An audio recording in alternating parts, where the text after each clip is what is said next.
So for those of you who don't know me, I grew up in a household where my father would force me and my brother to be players. I'm not sure if it was part of the whole being Puerto Rican thing, or if he was just trying to relive his childhood through our cocks, but everything was about sex to him. For example, a normal conversation between me and my dad when I was young goes like this. Hey Ryan, you going over to that girl Jessica's house? Is that the little one with the perky titties and the pigtails? You better fuck that shit if not, I'll let you back in his house.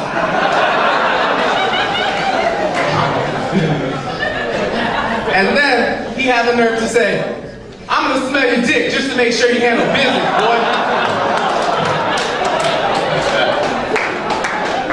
And then I would reply back, well, Dad, you know, we were just gonna be finishing up our finger painting project that's due tomorrow.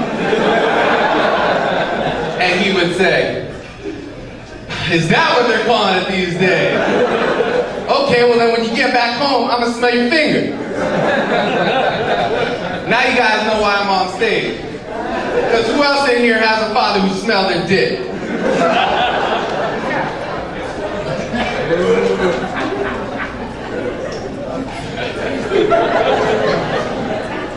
So gross. So, I know why he acted this way. It was because he was extremely homophobic. Yeah. Now, when I was a kid and I wanted something like a G.I. Joe, I'd say, hey Dad, let me get that new G.I. Joe toy. And he would say, no. What I would do is I'd be like, well, you know, Dad, I don't really need the new G.I. Joe toy because me and Jessica have plenty of fun playing with her new Barbie doll set. Bam! 2 G.I. Joes and a tank. And then, when I got the G.I. Joes, man, it was over. It was over. When I wanted something like ice cream, hey Dad, let me get the ice cream. Nah. I'd be like, okay. I'd go acting all erratic, go to my G.I. Joes, rip the clothes off, put them in all sorts of weird gay wrestling positions. Then I'd be like, hey Dad, come in here. He would come in. I'd be like, Dad, look, he can grab his ankles.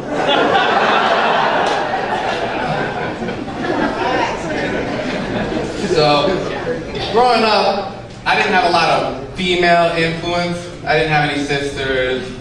And so, this explains my lack of knowledge on women.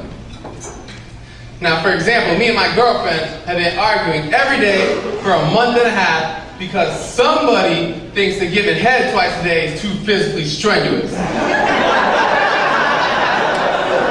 Now you see,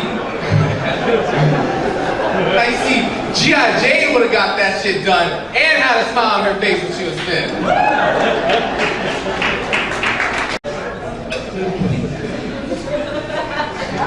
So, I learned a very valuable lesson recently. It's not the best idea to leave your hand sanitizer bottle on the nightstand next to the KY.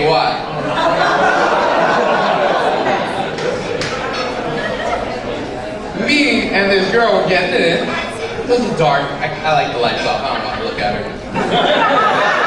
So it was dark, and she was like, "You have any lube?" I was like, "Fuck yeah, lube's right there on the nightstand." So she turns, and all I can see is her hand going. And I'm like, wait a minute.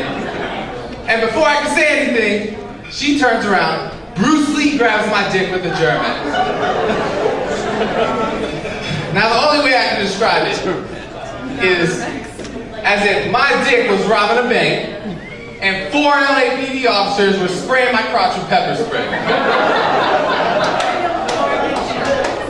Now before I continue, what kind of sick fuck does she think that I am? That I would keep my lube in a pump dispenser.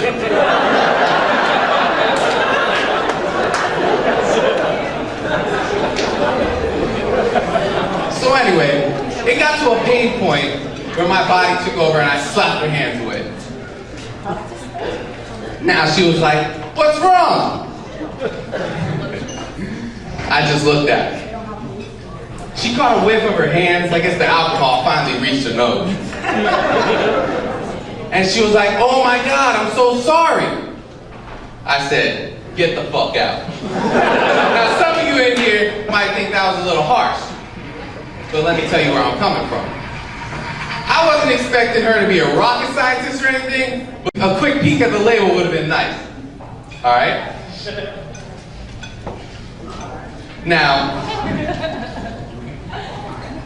I don't know if she did it on accident or if she did it as a form of like protection from STDs. Like somehow she thought, hey, since Germ-X kills 99% of germs, that would somehow sterilize my penis.